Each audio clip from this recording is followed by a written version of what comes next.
Python मध्ये पण बऱ्याच गोष्टी शिकलो. हा जो पॉइंट आहे बेसिकली, हा कोणीच शिकवत नाही. कुठेच, कुठेही जात. Because not a part of basic Python. हा ऍडव्हान्स पेक्षा ऍडव्हान्स. हा ऍक्च्युली फ्रेमवर्कचा पार्ट आहे. बट आजच्या डेटमध्ये त्याचा खूप वापर होतो. Directly indirectly. आपण प्रत्येक डेटा सेट बघितलाच आहे. तर हा पण एक पार्टच आपण त्यात बघू. प्रोग्राम खूप सिंपल आहे. 4-5 लाईनीचा कोड आहे. प्रोग्राम 5 मिनिटात पण संपेल. पण जी कॉन्सेप्ट आहे ओव्हरऑल ती का बरं एवढं इम्पॉर्टन्स आहे त्याच्याबद्दल समजून घ्या. मला की ह्या गोष्टी स्टडी करण्यासाठी खूप साऱ्या गोष्टींची गरज असते. जसं डेटाबेस तुम्हाला नॉलेज पाहिजे. तुमच्या त्याच्यासाठी एपीआय काय असतो हे माहिती पाहिजे. तर सांगेल मी एपीआय काय असतं. सर्व्हर साइड स्क्रिप्टिंग माहिती पाहिजे तुम्हाला. त्याच्यानंतर होस्टिंग वगैरे कसं करता, लाईव्ह कसं करता त्या गोष्टी नॉलेज पाहिजे. त्याच्यानंतर त्याला कॉल कसं करायचं, कुठल्या-कुठल्या लायब्ररीज लागतात त्या गोष्टी माहिती पाहिजे. तेव्हा जाऊन ते समजेल तुम्हाला. इव्हन दो जेसन काय असतो हे माहिती पाहिजे. ठीक आहे. रेस्ट एपीआय काय असतात, एपीआय काय प्रकार आहे, डेटाबेसचं नॉलेज लागतं. ठीक आहे. सर्व्हरचं नॉलेज लागतं. तर खूप साऱ्या गोष्टी डिपेंडंट बट हे सगळ्या गोष्टी कोणासाठी गरजेच्या आहेत? जे एपीआय क्रिएट करतात. एपीआय क्रिएशनचं त्यांना बेसिकली बोललं जातं की बॅक एंड डेव्हलपर म्हणून जो पार्ट असतो. ठीक आहे. सो हा सगळा रोल जो कोणाचा back end developer, back end developers, back end developer. Hello the back end डेव्हलपरचं काम आहे की डेटाबेस डिझाइन करणं, त्याचे सर्व्हर साइड स्क्रिप्ट लिहिणं, त्याचे एपीआय बनवणं आणि एपीआयचा डेटा जेसन मध्ये कन्व्हर्ट करणं. ठीक आहे. आता तो फ्रंट एंड वाल्यांना फक्त ऍक्सेस करायचा असतो. फ्रंट एंड वाले कोणीही असू शकतात. पायथन वाले असतील, आयओएस ऍप वाले असतील, अँड्रॉइड वाले असतील किंवा वेब डेव्हलपर असतील. त्यांना तो डेटा पाहिजे असतो. तो डेटा समजण्यासाठी, तो डेटा रीड करण्यासाठी प्रत्येक लँग्वेज कडे ची पण लँग्वेज एल लँग्वेज तुमची PHP असेल, जावा असेल, पायथन असेल, .NET असू द्या, तुमच्या अँड्रॉइड ऍप असू द्या, तुमच्या iOS ऍप. प्रत्येकाला एक लँग्वेज समजते, एक डेटा फॉर्मॅट आहे. तो डेटा फॉर्मॅट तुमचा कोणता? JSON. ठीक आहे. हा पार्ट. मी ओव्हरव्ह्यू सांगतो एक्झॅक्टली आपल्याला करायचं काय. तर बेसिकली आपल्याला एपीआय कॉल करायचं. त्याचा डेटा जो येणार आहे तो कशात येणार आहे? JSON मध्ये येणार आहे. आणि आपला टार्गेट हे आहे की त्या URL मधून JSONच्या डेटाला रीड करायचं आणि आपल्या यूज मध्ये आणायचं. ठीक आहे, तेवढाच पार्ट. कारण आपण पूर्ण सिक्वेन्स फ्लो सगळं आपल्याला माहिती आहे, राईट फ्रॉम व्हेरिएबल पासून स्ट्रिंग पासून लिस्ट टपल डिक्शनरी फाईल झाले आणि लास्ट लेक्चरला आपण एक्सेल सुद्धा बघून घेतलं. आता अपार्ट फ्रॉम दिस एक डेटा असा पण आहे तो एपीआयच्या स्वरूपात तुम्हाला भेटतो आणि ते खूप काय म्हणतात त्याला सुटेबल आहे आजच्या डेटला. मोस्टली सगळ्यांसाठी तो युजफुल असतो. तुम्हाला तिथे प्लॅटफॉर्म डिपेंडन्सी काहीच नसते, की हा कुणी बनवला असेल, कसा बनवला असेल, कुठून बनवला, काय बनवला. तुम्ही कुठल्याही टेक्नॉलॉजी सोबत इझिली कनेक्ट करू शकता एपीआय. म्हणून तिथे काही रेस्ट्रिक्ट येत नाही. सॉफ्टवेअरचा असो, हार्डवेअरचा असो. तुम्हाला डेटा जर एपीआय फॉर्म मध्ये जर भेटला, तर कुठेही कसाही इंटिग्रेट करता येईल. आणि त्याचाच आपल्याला एक ऍडव्हान्टेज घ्यायचा आहे विथ द हेल्प ऑफ एपीआयच्या डेटा. मग ऍटलिस्ट तुम्हाला एपीआय कॉल करता आले पाहिजे. That is important. एपीआय बनवण्यासाठी खूप साऱ्या टेक्नॉलॉजी आहे, पण त्याला रीड करण्यासाठी तुम्ही ज्या टेक्नॉलॉजीवर काम करताय त्याच्यात तुम्हाला ऍटलिस्ट रीड करता आलं पाहिजे. तो तुम्हाला समजेल. ठीक आहे. तर आपल्याला एपीआय कॉलिंगच शिकायचं आहे, ते पण पायथन मध्ये.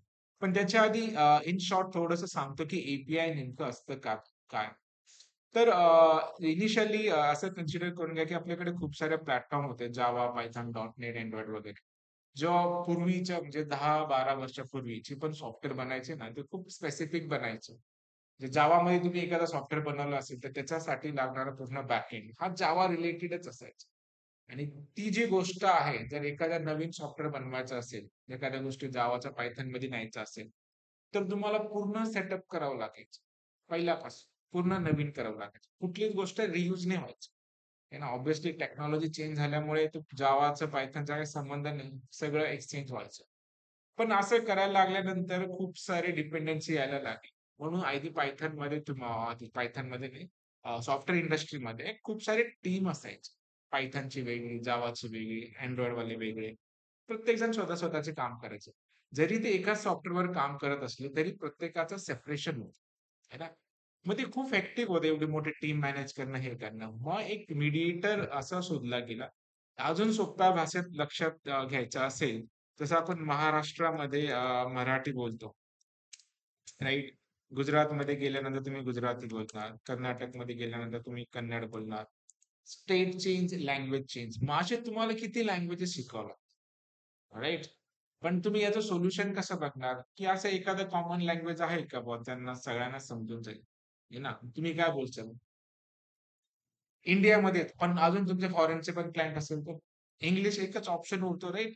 म्हणजे तुम्ही जर डायरेक्ट इंग्लिशच शिकून घेतलं, इंग्लिशमध्ये बोलायला लागले, नाही तुम्हाला स्टेटची चिंता करायची, नाही आउट ऑफची चिंता करायची, तुम्हाला फक्त बोलवायचं. ठीक आहे?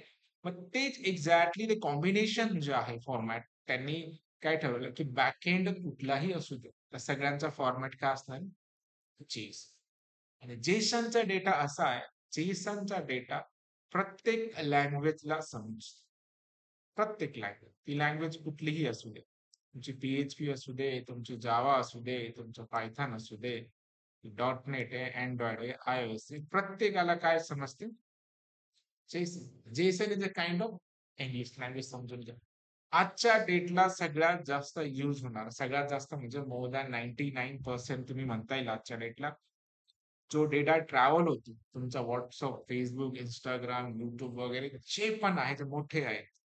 Amazon, बिमॅझॉन सगळ्या गोष्टी कशावर वर्क होतात तुमचं? API वर. Application programming interface. त्याचा फायदा असा असतो, की हे API जे आता हे मी बनवलेले आहे. .php मधून. ठीक आहे? हा डेटा जो आहे, हा डेटा फॉर्मॅट जेसनचा डेटा आहे. ठीक आहे? Jason stand for JavaScript object notations. ती कुठली लँग्वेज नाहीये. तो फक्त एक डेटा फॉर्मॅट आहे आणि तो एक असा डेटा फॉर्मॅट आहे, तो प्रत्येकाला समजतो. प्रत्येकाला. ठीक आहे. म्हणजे आपल्या लँग्वेजमध्ये समजायला गेलं की तो इंग्लिश आहे. ठीक आहे. मग तो इंग्लिश लँग्वेज आहे. तसा आपल्याला डेटा जनरेट करायचा. आता आपल्याला एपीआय क्रिएट वगैरे करायचं नाहीये. फक्त कॉल करता आलं पाहिजे ऍटलीस्ट. कारण खूप सारे टेक्नॉलॉजी तुम्हाला एपीआय प्रोव्हाइड करतं. तसं गव्हर्नमेंटनी पण कोविडच्या एपीआय जे आहे ना ते पब्लिक केलेलं आहे. माहिती आहे का तुम्हाला? ते गव्हर्नमेंटचे एपीआय पब्लिक करून टाकलेले आहेत. टोटल केस किती होते, कन्फर्म केस किती झाले, इंडियामध्ये किती, फॉरेनमध्ये किती, कंट्री वाईज किती केसेस कसे कसे आलेले आहेत. सगळं पब्लिक केलेलं आहे. पण यांनी शेवटी कशात दिलं डेटा? एपीआय जेसन मध्येच दिलं. कारण त्यांना माहिती आहे की फ्रंट एंड वाले खूप सारे आहेत. काही अँड्रॉइड ॲप वाले, काही iOS वाले, काही पायथन वापरतात, काही जावा वापरतात, काही जावास्क्रिप्ट वापरतात. पण प्रत्येकाला 10 एपीआय बनवण्यात काय अर्थ नाही. एकच बनवला त्याचा डेटा फॉर्मॅट काय? जेसन. आणि हीच पद्धत सगळीकडे आजच्या डेटला वापरली जाते. मी स्वतः जावा बॅकएंड डेव्हलपर आहे 8 वर्षापासून. त्याच्यामुळे मला माहिती आहे की आमचं ॲप्लिकेशन सगळीकडेच यूज होतं. त्याचा पूर्ण डेटाबेस आणि एपीआय मी मॅनेज करतो. त्यामुळे नाहीतर मला एवढ्या सगळ्या टेक्नॉलॉजीसाठी एवढं काम करणं खूप हेक्टिक होतं. मग जेसन मुळे टेन्शन नाही, की जेसन मध्ये आला तुम्ही जे करायचं ते करा आणि प्रत्येक लँग्वेजसाठी स्वतःची वेगवेगळी लायब्ररी आहे. Android मध्ये वोली लायब्ररी आहे, याच्यामध्ये वेगळे, .NET मध्ये वेगळे, जावास्क्रिप्ट मध्ये परत वेगवेगळे त्याचे लायब्ररीज असतात, जार फाईल असतात. जसे तुम्ही एक्झॉस्ट लायब्ररी वापरू शकता. त्याच वेळेने आपल्याला एपीआयच कॉल करायचंय, तो जेसनच असणार आहे. बट डेटा कशात कॉल करायचा आपल्याला? पायथॉनमध्ये. पायथॉनमध्ये सुद्धा एक लायब्ररी आहे. त्या लायब्ररीचे किंवा आपण त्याला मॉड्यूल म्हणतो इंटर्प्स. त्या मॉड्यूलचं नाव काय? रिक्वेस्ट. रिक्वेस्ट एस आहे का एस माहित नाही, पण रिक्वेस्ट नावाची मॉड्यूल आहे. With the help of this module आपण एपीआयचा डेटा आपल्या सिस्टीम पर्यंत आणू शकतो. आणि तेच पाहिजे आपल्याला डेटा पाहिजे. चाहे कुठून भेटेल, फाईल मधून भेटते, एक्सेल मधून भेटते, लिस्ट मधून भेटते. आता डायरेक्ट डेटा कुठून भेटेल? एपीआय. हा टॉपचा आहे. याच्या वरती काहीच नाही आणलं. ते येणार पण नाही लवकर. ठीक आहे. कारण हा सगळ्यात fastest way of data transformation. एका सिंगल ऑब्जेक्ट मध्ये तुम्ही लाखो रेकॉर्ड ट्रॅव्हल करू शकता. ते खूप लाईट वेट पण आहे. एवढा भारी डेटा फॉर्मॅट कशाला कोणी एक्सचेंज करतील? कारण हा बनलाच आहे 15 वर्षापासून तो टॉप मध्येच. त्याच्या वरती अजून काय आलं नाही. काही गरजच नाही. ठीक आहे. जे एरोप्लेन आहे हा समजायचा. जेट आहे याच्या भागचे कोणीच नाही. आपलं टार्गेट हे आहे की एपीआय क्रिएट करणं, डेटाबेस क्रिएट करणं हे तुम्ही शिकू शकता, पण त्याला थोडी अजून टेक्नॉलॉजी शिकावी लागेल. पण ऍटलीस्ट आपल्याला त्याला कॉल करता आलं पाहिजे. तो पण एक मोठा जॉब असतो. ठीक आहे. तर आपण याला कॉल कसं करायचं ते बघू. राईट. प्रोग्राम छोटा आहे खूप, पण आपला एंड टार्गेट आहे. आता जो डेटा भेटणार आहे आपल्याला पायथन मध्ये, तो कशामध्ये भेटणार आहे? In terms of API. तर आपण हेडिंग देऊ API calling in Python. API calling in Python. ठीक आहे. PYTH होईल. एपीआय कॉल कसे करणार आपण? With the help of request module आहे, REQUESTS रिक्वेस्ट मॉड्यूल. ठीक आहे. ह्या मॉड्यूलचा वापर करणार आहे आपण. एकदा चेक करून घेऊ रिक्वेस्ट आहे का, रिक्वेस्ट आहे शोर करून घ्या. एस. ठीक आहे. रिक्वेस्ट मॉड्यूल आहे. Is module is use for API calling. एपीआयचा अर्थ समजला तुम्हाला? असं एक मीडिएटर आहे, तो सगळ्यांना तो समजतो. आपल्याला एक डेटा जनरेट करून द्यायचा आहे. एपीआय डेटा काय करतो म्हणजे अजून थोडं व्यवस्थित सांगायचं झालं की तुम्हाला माहिती प्रत्येक सॉफ्टवेअरला डेटाबेस असतो. डेटाबेस मध्ये जो डेटा स्टोअर होतो तो in the form of table मध्ये वगैरे होतो. राईट. आता डेटाबेस सोबत काम करण्यासाठी फक्त तुम्हाला एसक्यूएल क्वेरी आले पाहिजे. एसक्यूएल क्वेरी शिवाय तुम्हाला काही कनेक्ट होणार नाही.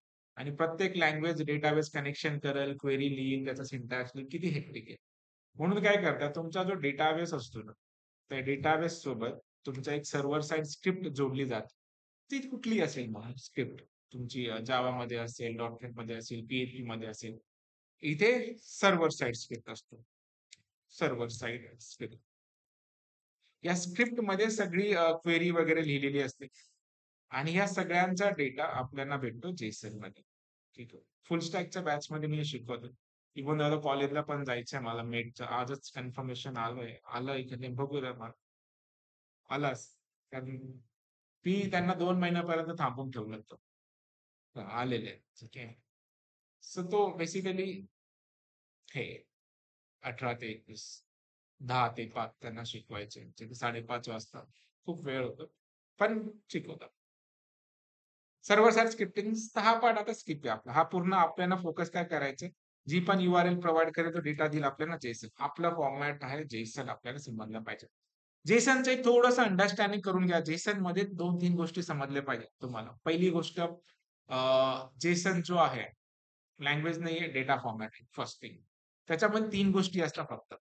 3 गोष्टी कुठल्या कुठल्या आहेत? एक आहे तुमचं जेसन ऑब्जेक्ट असतो, जेसन अॅरे असतो आणि एक की व्हॅल्यू पेअर असते. बस 3 गोष्टी. Jason object, Jason array and की व्हॅल्यू पेअर त्याला म्हटलं जातं, तो पार्ट.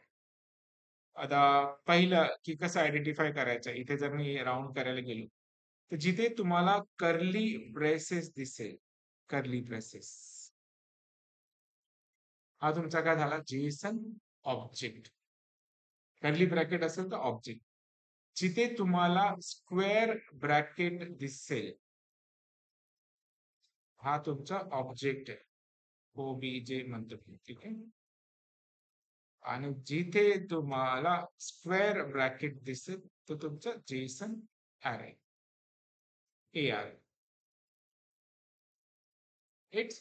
आणि तिसरी गोष्ट काय असते, हा जो डेटा असतो तो की आणि व्हॅल्यू पेअर, जी टोटल नावाची की आहे तुमची, ही त्याची काय व्हॅल्यू, डिक्शनरी एन्शुर. या 3च गोष्टी असतात पूर्ण एपीआय मध्ये. आणि आपला पाठ हा आहे की हा डेटा कॉल करणं. ठीक आहे. त्याला कसं कॉल करणार, काय करणार ते आपण बघूया. जसं प्रत्येक लँग्वेजनी त्याला कॉल करण्यासाठी वेगवेगळे वे शोधूनच ठेवलेले. पायथननी पण एक मॉड्यूल बनवून ठेवलेले. त्या मॉड्यूलचं नाव आहे request. With the help of request module आपण एपीआय ला कॉल करतो. ठीक आहे. चलो, म्हणजे इन शॉर्ट असं म्हणता येईल की आपल्याला हा डेटा भेटणार आहे. या डेटा सोबत आपल्याला आपल्या व्हेरिएबल मध्ये म्हणा किंवा लिस्ट मध्ये म्हणा त्याला आणून ठेवायचं. आणि एकदा डेटा कुठूनही जर लिस्ट मध्ये आणलं, झालं तुमचा डेटा तुम्हाला भेटला. त्याच्यावर जे परफॉर्म करायचं तुम्ही करू शकता. ठीक आहे. मग आपला एंड टार्गेट हा आहे की हा एपीआयचा डेटा आपल्या लोकल मशीन मध्ये आणायचा. आणि हा ऑनलाईन डेटा, याला नेट, विदाउट नेट हे रन होत. आतापर्यंत जे पण प्रोग्रामिंग केलं तुम्ही ते लोकली होतं, ते रन व्हायचं. पण हे रन करण्यासाठी तुम्हाला नेट कंपल्सरी लागतं. ठीक आहे. विदाउट नेट तो चालणारच. आणि डेटा सर्व्हरला आहे, सर्व्हरचा डेटा कॉल करण्यासाठी नेट लागतो. चला, सगळ्यात अगोदरचा स्टेप तुम्हाला हा मॉड्यूल इन्स्टॉल करावा लागेल आणि इम्पोर्ट करून घ्यावा लागेल. बस, ठीक आहे. चलो अभी एक नवीन प्रोग्राम घेऊ. मी नवीन प्रोग्राम घेऊन दाखवतो परत स्टेप बाय स्टेप. इथे कोड आहे पण एकदा टाईप करू काही फरक पडत, 2-4 लाईनचा कोड आहे. कंट्रोल एस करतो मी. आपल्या फोल्डर मध्ये जाणार आहे, डॉक्युमेंट मध्ये जाऊन इव्हिनिंग एपीआय ठीक आहे. हा, याच्या आधी आपल्याला काय करावं लागेल, रिक्वेस्ट मॉड्यूल इन्स्टॉल करावं लागेल. करण्यासाठी कमांड प्रॉम्प्टवर जाणार आपण. माझ्याकडे तो पाथ चेक नाही म्हणून काय करायचं, python.exe -m pip install requests request. ठीक आहे. Requirement is already satisfied because me already install केलेले आहे. तुम्ही नसेल केलं तर करून घ्यायचं. ठीक आहे. सगळ्यात पार्ट अगोदर काय तुमचा import IMPORT import request REQUESTS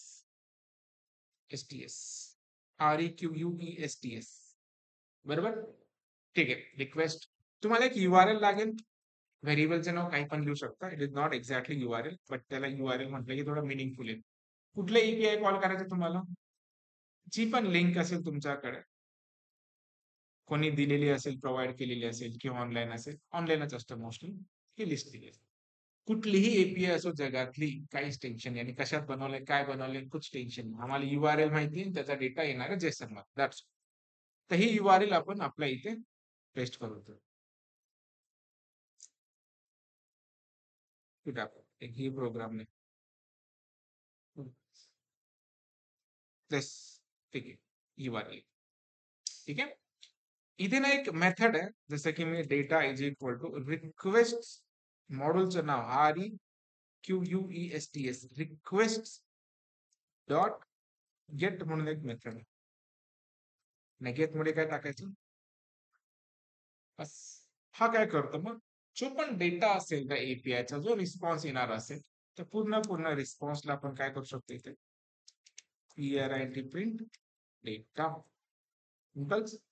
याला जर तुम्ही रन केलं, नेट लागेल ऑब्विसली. नेट नंतर रिस्पॉन्स आलेला आहे 2200 चे करेक्ट URL आहे. काही फॉर्मॅट राहतोय का चेक करून घ्या फक्त. त्याला जेसन मध्ये कन्वर्ट करून घ्यावा लागतो, तो प्रिंट होतो. ठीक आहे. आपण काय करूया, डेटा ऑलरेडी प्रिंट केलेला आहे. ठीक आहे. डॉट याला काय करणार, जेसन.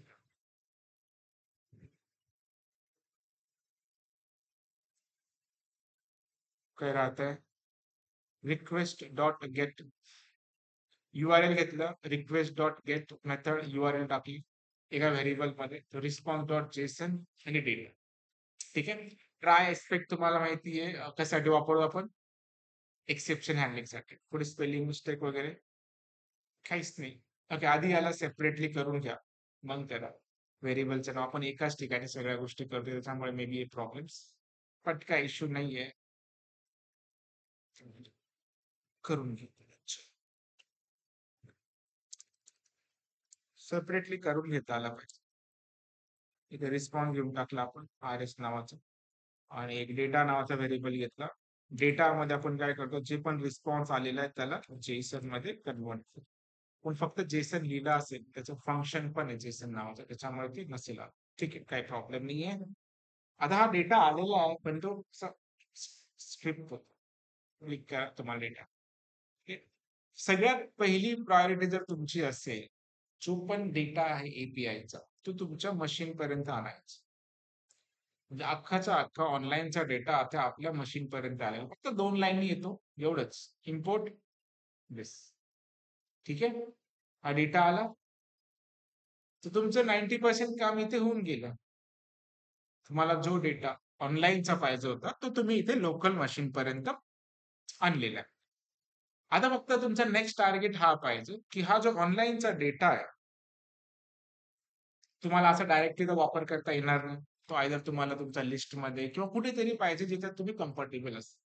तर आपला एंड टार्गेट हा पाहिजे, की हा डेटा आपल्याला लिस्टमध्ये कसा आणता येईल आणि तो लिस्ट प्रिंट झाला पाहिजे.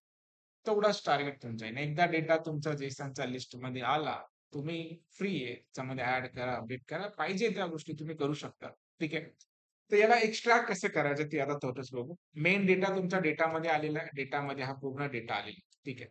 आता थोडंसं फिल्ट्रेशन लावायचं. आता अज्युम करा की तो रिस्पॉन्स जो आहे तो इथे आहे. कुठे आहे तो रिस्पॉन्स? ठीक आहे. आता मला ह्या ऑब्जेक्ट पर्यंत पोहोचायचे, मला टोटल जर काढायची असेल, ठीक आहे. हा टोटल कुठे आहे? हा कशामध्ये आहे? जसं की ह्या क्लासरूम मध्ये यायचं असेल तर आधी लिफ्टने वरती यावं लागतं, मग इथे यावं लागतं, मग इथे यावं लागतं. डायरेक्ट इथे जम्प मारू शकता का? तसाच हा पार्ट असतो. आता टोटल पाहिजे असेल तर तो आधी आहे डेटा नावाच्या ऑब्जेक्ट मध्ये. त्या डेटा नावानंतर तो आहे समरी मध्ये. समरी नंतर तो आहे हे सगळ्या गोष्टी. ठीक आहे. मग आपल्याला हा डायरेक्ट डेटा प्रिंट करायचा अगोदर आपल्याला इथे काय करावं लागेल? Data of. आता बेसिकली याचं नाव पण डेटा आहे लकी, पण काही पण असू शकतो किंवा आपण याला आपण वेगळं करू शकतो. dt मी करून देतो. ठीक आहे, म्हणजे कन्फ्युजन नाही होणार. दोनदा डेटा खाली dt मध्ये भेटलाय. पहिला भेटला डेटा. डेटा मध्ये काय आहे तुमचं? समरी आहे. डेटामध्ये समरी. डेटामध्ये आपण समरी. आणि समरी मधलं काय पाहिजे तुम्हाला? टोटल TOTAL असं एक्स्ट्रॅक्ट करायचं. चेक करू आपण. आलं? फक्त टोटल आलाय, दिसला नसेल पण पब्लिक टोटल. हा खूप जणांना येत नाही. ठीक आहे. त्यांना जरी म्हटलं याच्यातलं टोटल काढा, त्यांना ती अंडरस्टँडिंग पाहिजे की कुठे आहे, कोणत्या ऑब्जेक्ट मध्ये कसा कसा आलेला आहे. ते जर तुम्हाला आलं तर तुम्ही आला. ठीक आहे. हे मोस्टली खूप ऍडव्हान्स टेक्नॉलॉजी बट सिम्पल आहे. एवढं काही हेक्टिक नाही आहे. प्रोग्राम जर सिम्पली वेळ समजत असेल ते काहीच नाही केलेलं आहे. राईट. हे करता येतं. बस जेसन ऑब्जेक्ट असं एक्स्ट्रॅक्ट करू शकता. मग तुम्हाला जो जो डेटा पाहिजे, तुम्हाला टोटल पाहिजे, टोटल भेटलं. त्याच्यानंतर काय, तुम्हाला suppose confirm case in India पाहिजे असेल, ठीक आहे, कन्फर्म केस इन इंडिया. तुम्हाला जर टोटल डेथ पाहिजे असेल, किती डेथ झालेलं, घेऊन टाका डेथ, काउंट पण भेटेल तुम्हाला. लक्षात येते? सगळे काउंट भेटून जातील तुम्हाला एकाच वेळी. राईट. आले. एपीआय कॉल करता आला. आता हे जे कॉल केलं आपण, कुठला कॉल केलेलं? जेसन ऑब्जेक्ट कॉल केलेलं आहे. ठीक आहे. आता दुसरा पार्ट तुम्हाला एक कॉल करता आला पाहिजे, तो म्हणजे जेसन ऍरे. आणि ऍरे म्हणलं की तो काय असतो तुमचा? Group of data. तिचा जेसन ऑब्जेक्ट मी म्हणतो याला, जेसन ऑब्जेक्ट कॉल. आता आपल्याला काय करायचं? Jason array. बस इथपर्यंत नॉलेज पाहिजे. ARRAY Jason array. आता जेसन ऍरे पण कुठे आलेले आहे ते बघावं लागेल आपल्याला. जेसन ऍरे तुम्ही जर बघितलं इथे, हा जो जेसन ऍरे, हा जेसन ऍरे जो आहे ना तो आहे डेटामध्ये. समरी इथे चालू झाला, इथे संपला. जेसन ऍरे डेटामध्ये रिजनल नावाचा ऍरे.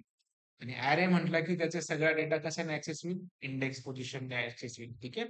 मग आता आपण काय करूया, रिजनल नावाचा ऍरे इथे एका मिनिटासाठी मी स्टोअर करतो.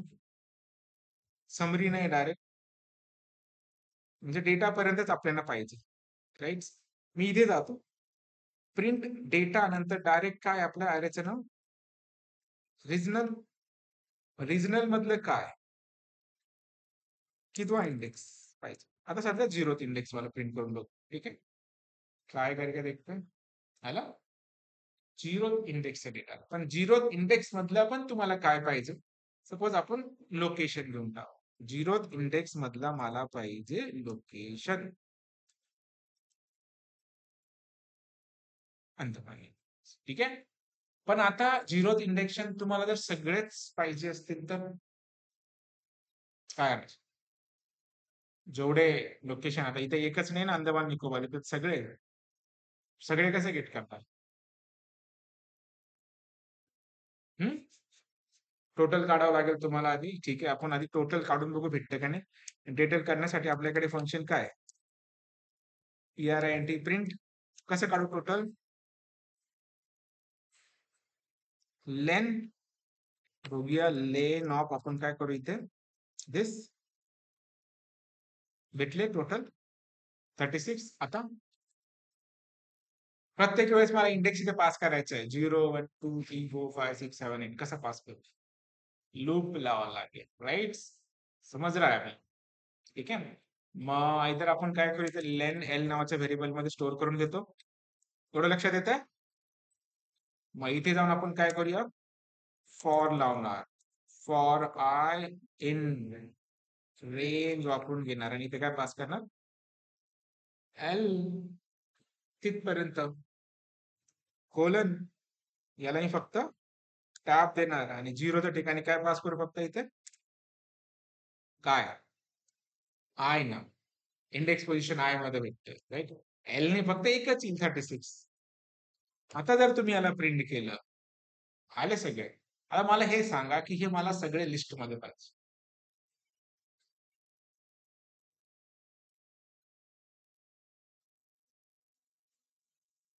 ठीक आहे, मी एक सपोज लोक नावाचा एक एम्प्टी लिस्ट घेतो, इक्वल टू, हा कसं करणार इथे,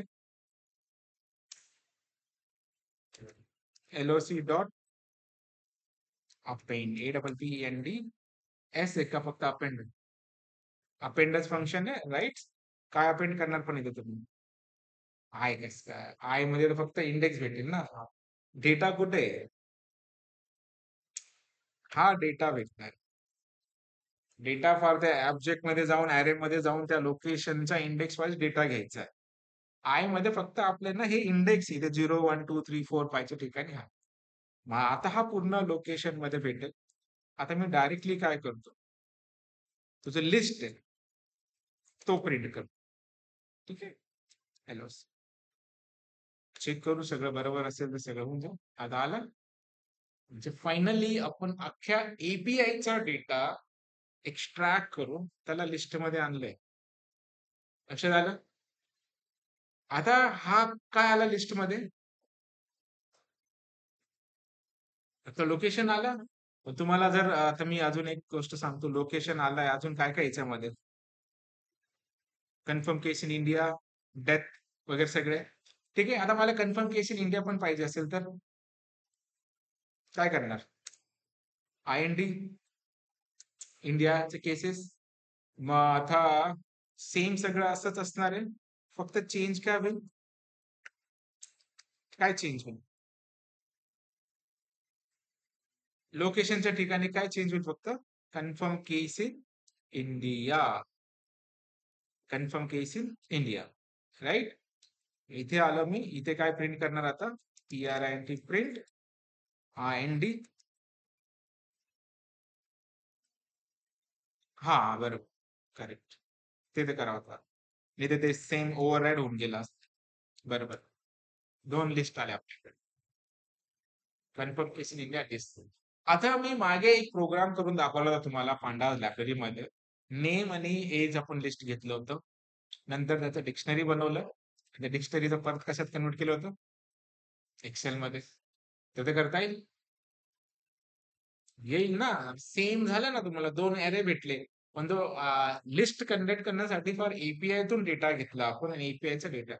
हे जे प्रोजेक्ट करतोय ना मी, हे करण्यासाठी 90,000 रुपये चार्ज केले होते माहितीये, कॅनडाचा प्रोजेक्ट होता, त्यांच्या हॉस्पिटलचा डेटा असा होता API मध्ये, त्यांना त्याच्यातले सगळे असे काही केसेस होते, त्यांचे रिपोर्ट मॅच करून ना त्यांचा डेटा एक्सेल मध्ये पाहिजे होते. खूप मोठा डेटा होता तो, 1,80,000 रेकॉर्ड होते, पण प्रोसेस 100% सेम, एक डॉटचा पण चेंज नाही. रॉ डेटा आला एक्सेलचा, त्याच्यातून त्यांना जो जो डेटा पाहिजे होता तो फिल्टर करून मी असे लिस्ट मध्ये कन्वर्ट केले, त्या लिस्टचा डिक्शनरी केला, डिक्शनरीचा डायरेक्ट CS. तिथे समोरची व्यक्ती एवढी खुश होती, मला मी 8 दिवस मागितले होते, तो फक्त होता आहे, एक अर्धा तास लागले मला बनवायला. पण हे नॉलेज पाहिजे आणि हे कोणालाच येत नाही, चांगले चांगले एक्सपिरियन्स वाले पण हे होऊन जातात. त्यांना जर मी सांगितलं की हा तुमचा डेटा आहे, ठीक आहे, याच्यातलं मला डिस्चार्ज आणि कन्फर्म केस ना एक्सेल मध्ये आणून दे, तो हँग होऊन जाईल, त्याला कळणारच नाही की नेमकं करू काय. ठीक आहे, तर हे पार्ट आहे. चला आपण ट्राय करू थोडंसं. आता मी सगळं टाईप करत बसत नाही, कारण तुम्हाला त्याचं नॉलेज ऑलरेडी आहे. So let's me try. आपण पांडाज डेमो मधून केलं होतं. ठीक आहे, तुम्हाला ते माहिती म्हणून. ठीक आहे, 2 ऍरे. आता डायनामिकली 2 ऍरे आहे आपल्याकडे. ठीक आहे, पांडाज ऑलरेडी मी इन्स्टॉल करून ठेवलेला आहे. So let's me import this pandas. Multiple modules आपण वापर करू शकतो. ठीक आहे, आता मी डिक्शनरी परत बनवत नाही. सो हे बेसिकली मी सगळंच कॉपी करतो. फक्त आपल्याला इथे चेंज आणि ते लिस्टचं नाव चेंज करायचं. सही आहे. नीचे चले जाएंगे हम. आता हे मी असं करत नाही. सगळं लिस्ट जनरेट झाल्यानंतर इथे येणार.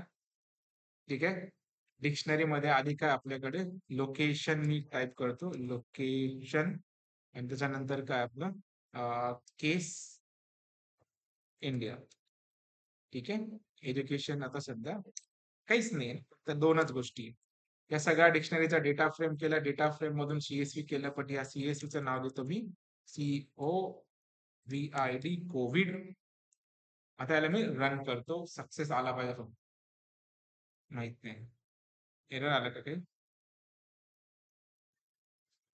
अरे ऍज युजल आपलं ते काय आहे, अभी भी हो रहा है मतलब कुछ तो. हा, हे आपले माहितीये काहीतरी चुकीचं झालं. NM कुठे वापरलंय आपण.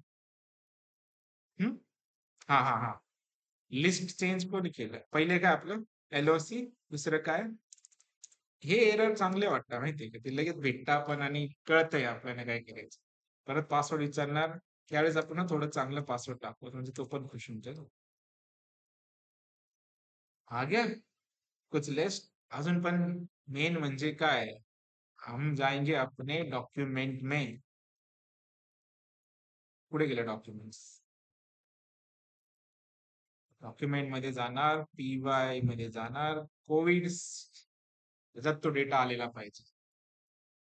फुल अँड फायनल डेटा. ठीक आहे. सो हे तुमचे डायरेक्ट मिनी प्रोजेक्ट बनतात माहिती, to extract data from live database. म्हणजे आपण डायरेक्ट API चा डेटा प्रोग्रामेटिकली सगळं फिल्टर वगैरे करून तो कुठे आणलेलं आहे इथे. बाकी कसं आणायचं ते तुम्हाला माहितीच आहे. एक एक कॉलम वाढवायचं, एक एक ऍरे वाढवायचं. आणि दिस इज अ प्रोजेक्ट होतो, असं काइंड ऑफ प्रोजेक्ट करायचं. इथपर्यंत नॉलेज पाहिजे कुठल्याही फील्डमध्ये तुम्ही प्रोग्रामिंग करताय. ठीक आहे, क्लास लावण्याचा माझ्याकडे हा एक फायदा असतो की मी ना अर्धवट काही सांगेन तर बेसिक नाही सांगेन. एंड टार्गेट आहे, याच्या पलीकडे काही नाही. API last. तुम्हाला API क्रिएट कसं करायचं त्यासाठी टेक्नॉलॉजी शिकावं लागेल. ठीक आहे, आणि तो पार्ट पण करता येईल तुम्हाला. पुढे जाऊन शिकायचं असेल तर ती पण आपण करू शकतो.